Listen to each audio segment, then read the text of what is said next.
Statistical data suggests that the average adult will face 36 major disorder events, such as career loss, medical crises, or forced relocation throughout their lifetime. Our baseline for understanding disruptions stems from 19th century physiology. Claude Bernard and Walter Cannon identified homeostasis as the biological drive to return a complex system to its original state, like a body regulating its internal temperature. This loop illustrates the background assumption of nearly all modern discussions on change, that order is a static, fixed point. We view recovery as the act of overcoming resistance to return to normal, treating the pre-crisis state as the only acceptable version of stability.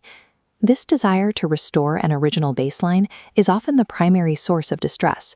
When a system strains to recover what has been permanently lost, it turns acute pain into a state of prolonged psychological suffering. Neurobiologists Peter Sterling and Joseph Eyre proposed a more accurate model for surviving chaos, allostasis.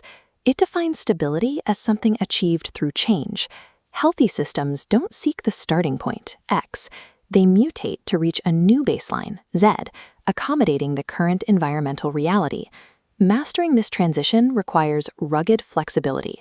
It's the combination of an immovable core identity, the rugged part, paired with a highly adaptable methodology for how you navigate the world, the flexible part. Survival is not a task of recovering a lost order. It is the process of mathematically and biologically engineering a new systemic baseline. Mathematically, the human brain functions as a predictive processing engine. It expends energy projecting a future reality and experiences neural distress when those predictions are met with a different reality. This creates our first psychological formula: happiness equals reality minus expectations. Daniel Kahneman demonstrated this by having subjects submerge their hands in 14-degree water. One group endured 60 seconds of pain. A second group endured the same 60 seconds, plus an extra 30 seconds where the temperature rose slightly to 15 degrees. Most subjects chose to repeat the longer trial because their brain prioritized the positive trajectory over the total amount of pain. Kahneman, a Nobel-winning psychologist, proved that our experience of suffering is tied to how well our expectations are met, rather than the objective intensity of a physical sensation. When the brain refuses to update its internal map to match a new reality, it creates a persistent prediction error known as resistance. This leads to the second formula: suffering equals pain multiplied by resistance. If resistance drops to zero through acceptance, suffering mathematically collapses. Viktor Frankl, a psychiatrist and Holocaust survivor, described this as tragic optimism. It requires the clinical ability to accept unavoidable pain as it is, without forcing a happy mindset to mask the reality. The Mayo Clinic's Pain Rehabilitation Center applies this through graded exposure therapy. They don't aim to eliminate physical pain. They train patients to systematically eliminate their psychological resistance to that pain. Data shows that well-being does not follow forced optimism. It follows the precise calibration of our expectations to match a difficult reality. Personal identity is a load-bearing structure. Defining yourself through a single role creates a critical vulnerability. When that node is threatened, by AI writing flawless code for instance, the entire structure fractures. Without redundant supports, you face a psychological collapse. After losing his index finger in a saw accident, climber Tommy Caldwell abandoned the homeostatic identity of a normal athlete. By adapting to a 9-fingered grip, he achieved an allostatic state that allowed him to complete the first ever free climb of the Dawn Wall. Olympic speed skater Niels van der Poel applied a similar structural logic. His training manifesto relied on Carl Jung's observation that only the changeable endures. Van der Poel diversified his identity by prioritizing hiking and friendships, ensuring his self-worth wasn't exclusively tethered to skating. He built a system of redundant nodes that could support his neurobiology if his primary career failed. Resilience requires load distribution. Actively maintaining multiple identity nodes, such as a loving parent, an aspiring writer, or a supportive neighbor, provides the redundant systems needed when a physical or career node collapses. This river represents rugged flexibility. The water, our methods, must constantly change direction, but the riverbanks, our values, must remain rigid to guide that flow. Emily Falk's fMRI research at UPenn shows that reflecting on core values physically activates the ventromedial prefrontal cortex. This shifts the brain into a positive evaluation state, even when facing external threats. The clinical protocol is to define 3 to 5 core values in actionable sentences. These provide the rigid structure needed when the external environment becomes chaotic. As back injuries ended Roger Federer's traditional playing style, he altered his racket and tactical approach. He changed the water of his methodology while protecting the banks of his core values, competition and excellence. Organizations face the same necessity.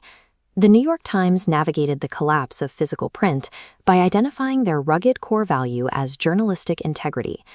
Dean Beckett's executive decision to anchor the paper in that core value allowed its delivery medium to fluidly mutate into digital, audio, and gaming formats without losing its identity.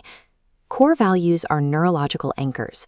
They allow individuals and organizations to radically alter their methods without suffering a systemic loss of identity. A disorder event triggers an emotional hijacking. Your amygdala takes control, diverting energy from your executive function to ancient survival circuits. Jack Panksepp's research identifies this as the 2P reaction: panic and pummel. Driven by fear and rage, we either freeze or act impulsively. Overriding this requires forcing the brain into the prefrontal seeking circuit. This circuit acts as a zero-sum mechanism. When seeking is activated, it physically suppresses the amygdala's panic response. The 4P framework initiates this override. First, pause. Verbally labeling your precise emotions, such as chest tightness or agitation, immediately downgrades arousal in the amygdala. The second and third steps, process and plan. Use self-distancing to gain perspective. Ask how your 10-year future self would view the current crisis to regain executive control. During the planning stage, experiencing awe through nature or music has a physiological benefit. UC Berkeley data shows it lowers IL-6 inflammation markers tied to physical stress. Distinguish between true fatigue, which requires physical rest, and fake fatigue, where the brain resists the effort of leaving its current rut. Finally, proceed. Behavioral activation research shows that action must precede motivation. You must begin moving before the cognitive drive to continue will activate. By utilizing emotion labeling and behavioral activation, we manually override evolutionary panic circuitry to engage the brain in calculated problem solving. You cannot execute a prefrontal override if your daily environment is training your panic circuitry. Fast-paced media inputs route directly to the amygdala, while deep, slow media routes to the ventromedial prefrontal cortex. Outrage-driven media thickens the neural pathways to your panic response. Deep, slow media conditions the prefrontal cortex for the complex problem-solving required to master change. Change itself is a neutral mechanism. Our core values and executive protocols act as the structural bridges that allow us to cross the gap of disorder. The goal of traversing this gap is not to recover the original system, but to intentionally design a superior one. Abandoning the illusion of homeostasis and distributing our identity load allows the brain to engage its seeking circuitry. We move through the destruction of an old baseline to intentionally engineer a profound evolutionary leap.